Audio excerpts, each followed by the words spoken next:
Welcome. I'm Gryphon, and this is the Astrology and Magic channel.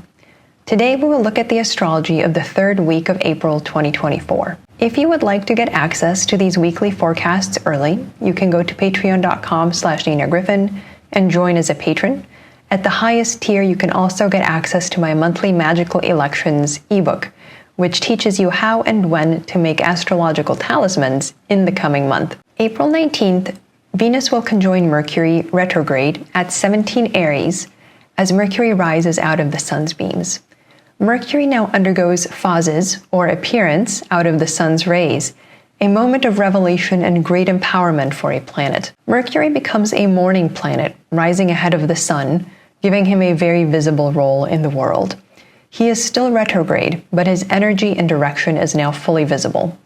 Mercury, as the agent of transformation, is now activated. Upon emerging out of the sun's rays, he conjoins Venus in Aries in mutual application, as she is direct and he's retrograde, so they go to meet one another.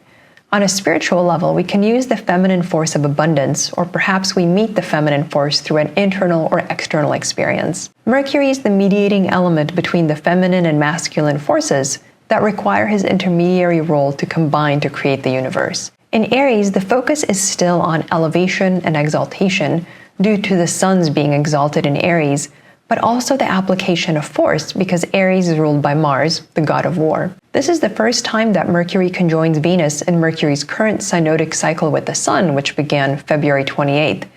So it is a moment of first encounter that should be observed and nurtured, as it may result in creative offspring. The results may be artistic, emotional, spiritual, or of another kind entirely. April 20th, Jupiter will conjoin Uranus at 21 degrees Taurus. We have been building up to this aspect for the last 8 to 10 months, as the two planets gradually drew into orb with one another. Jupiter last conjoined Uranus in 2010 and 2011 in a triple conjunction, while the current conjunction just happens once. It brings great inventions as well as great shocks. Jupiter adds optimism and expansiveness, while Uranus relates to science and technology, as well as shocking or sudden events. Explosions and sudden financial market crashes or shocks are all on the table. Taurus is one of the signs that historically rules Russia, especially the western part, so it could be particularly impacted around the time of this aspect. The great mundane astrologer Andrei Barau viewed this aspect as one of great depravity, but also of great advancement. Barau is a careful observer of the correlation between historic events and astrology, and his references to this aspect often correlate to conflicts and war, but also advancements in human knowledge and technology. Certainly, because it is a conjunction, it represents the ending of a cycle that began in 2010, and now something entirely different will arise out of the old order. If we also recognize this conjunction as the start of a new cycle, we can predict the issues that will continue to surface over the coming 14 years. Taurus particularly concerns land, the fruits of the land, and domestic animals.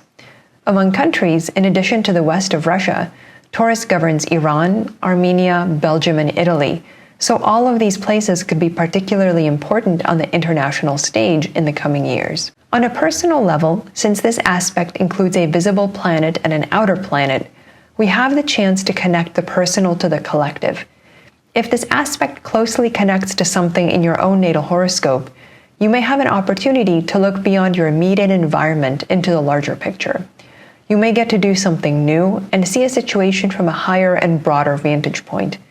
Needless to say, if that opportunity presents itself, now is a good time to say yes, even if it feels unaccustomed or uncomfortable. This aspect only comes around every 14 years, so make the most of it. Thanks for watching. I'm Gryphon, and this is the Astrology and Magic channel.